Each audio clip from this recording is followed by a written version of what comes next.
Everybody, Justin here with Everything Aquarium. Welcome back to another video. Appreciate you guys all coming back here. Hope you guys are going to enjoy this one because I've worked on this one. Actually, I'm going to be reading from a script, believe it or not, just because it's hard to come up with all this stuff off the top of my head. So if I keep looking down, that's what I'm looking at.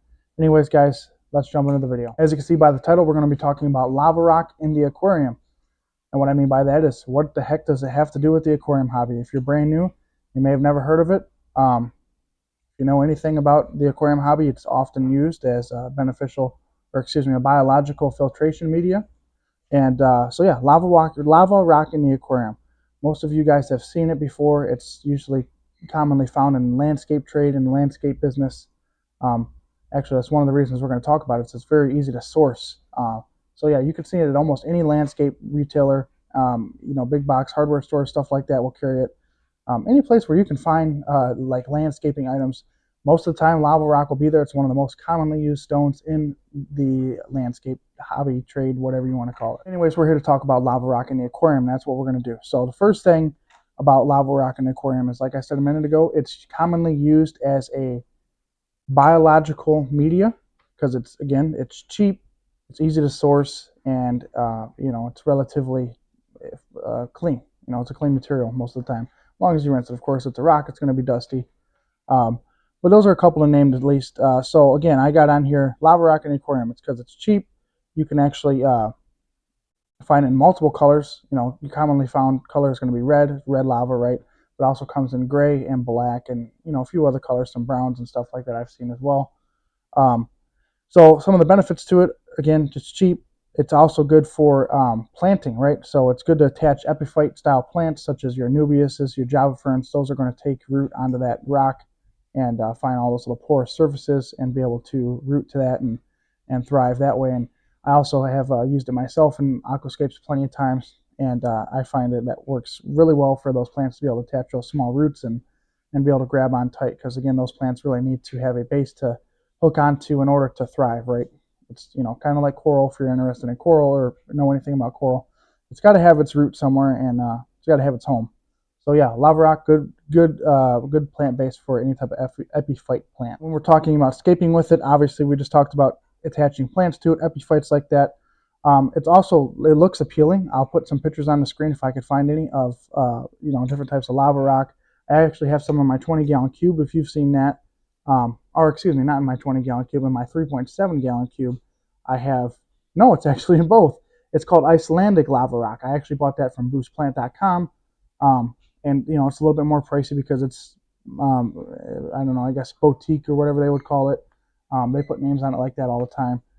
And it's a little bit more pricey, but it's more of an aesthetic style lava rock rather than it doesn't necessarily have a job, right? It doesn't necessarily have a job to do, even though it still does, right? So aside from it looking good in the aquarium and using it for scaping, lava rock, obviously, again, back to filtration, it's great for biological filter. It is super porous. Bacteria will absolutely love it. There's so many holes, billions of bacteria can live on each stone. You could put it in any type of filter. As long as you clean it good, you don't have that dust floating around and getting those little particles in your filter, then you should be fine. I've used it plenty of times in my FX4 filter that I've run. I used it in a 110, Fluval 110, Aquaclear 110, as many people know it. Most all my filters I've used it. It's actually almost very similar. I don't know if you guys have seen cindered glass, but cindered glass is another media that's similar to lava rock in a way that it's made by heating up material really hot, and it kind of melts it together. Again, that's the name lava rock, right? So it gets hot and it forms naturally in that way. So yeah, great for filtration. You can even throw it in filter bags. What I like to do with lava rock, the first time I actually got it was just because I was in a landscape shop, and I seen they had it sitting out there, and I had heard that it was good for the aquarium. So I bought a couple bags of it, washed it super good, put it inside of some media bags, and just threw it in a couple tanks that weren't necessarily display tanks. If you've seen my videos in the past, you guys have probably seen that stuff. And I always kept it on cycle, right? So if I wanted to start up another tank and I didn't have any seeded material or any seeded filtration, I would take a bag of that lava rock, throw it right in that tank, and it would immediately be ready for fish, right? Because it has that biological filtration, biological filter established already. So with that being said, it's always good to have some of that on standby, just because, again, it's super cheap, super easy to find. There's no reason you can't just throw it in a media bag and have it sitting in a tank cycling for any type of emergency, right? Say even when you're cleaning out your filter, say you put non-dechlorinated tap water onto your filter. There goes your whole biological colony.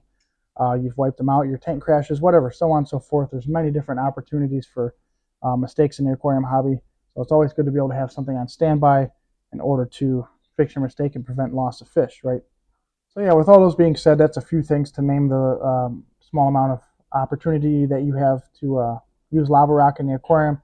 I've also seen it used as a substrate before and finely crushed lava rock.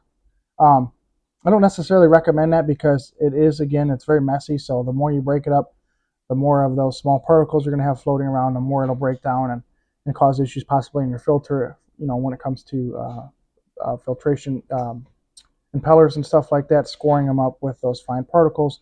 Obviously, it's going to cause your filtration to run rough and have issues down the road. So don't necessarily recommend that. Not saying that you shouldn't do it, but you need to have experience and, understand the risks and stuff when doing that. But yeah, again, I think the best option for lava rock is just to have it as a biological filtration media. It's, again, super cheap compared to anything else that's on the market.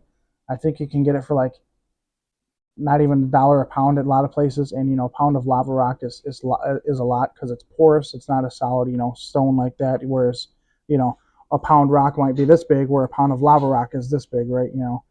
Um, you follow what I'm saying. Anyways, it's super porous, great for that biological bacteria, that anaerobic bacteria, or excuse me, aerobic bacteria. And yeah, it's great housing for it. Always definitely recommend having some of it on standby for cycle. Like I said, again, starting up new tanks, stuff like that, setting up a quarantine tank, whatever the situation may be. It never hurts to have extra stuff. And if you're looking for that, lava rock is the way to go. It's cheap, relatively easy to find, multiple colors. You can scape with it. That's the other benefit to scaping with it, right? It doesn't only look good, but again, even in the scape, when it's not sitting in a filter, it is going to house that biological bacteria, or that beneficial bacteria. I always say biological bacteria. That makes sense a little bit, but it's called beneficial bacteria if we all know what we're talking about, right? So yeah, that beneficial bacteria is one of the best things you can have in a hobby rather than, the fish themselves, right? Those are always cool, but the beneficial bacteria is where it's at. That's what keeps the ecosystem going. That's what we talk about when we say nitrogen cycle. You're talking about, ammonia spikes, nitrite spikes, nitrate spikes. You're going to have that, let's see here. I got it on here.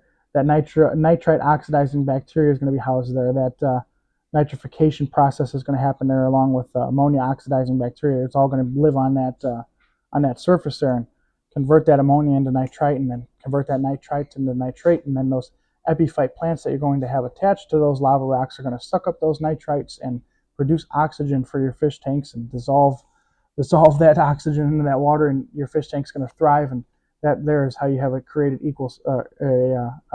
well-balanced ecosystem. Again, that's just to break it down into simple terms. It's all a big cycle, right? Everything works itself out, and at the end of the day, everything's happy as long as you do things according to the plan. Take your time, do your research, and of course, have fun while you're doing it. And that's what I enjoy doing, is teaching you guys all this stuff. So I appreciate you guys being here and watching this. I'm sorry I didn't post on my normal Sunday morning.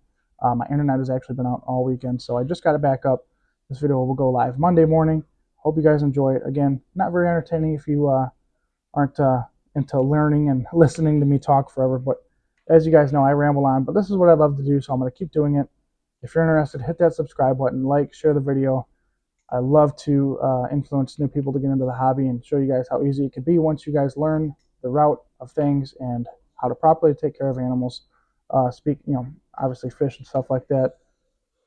Having your own ecosystem in your bedroom or your office or your living room is an amazing thing. I think everybody should do it, and that's my message. So be good, everybody. Appreciate you guys being here and watching. We'll see you in the next one.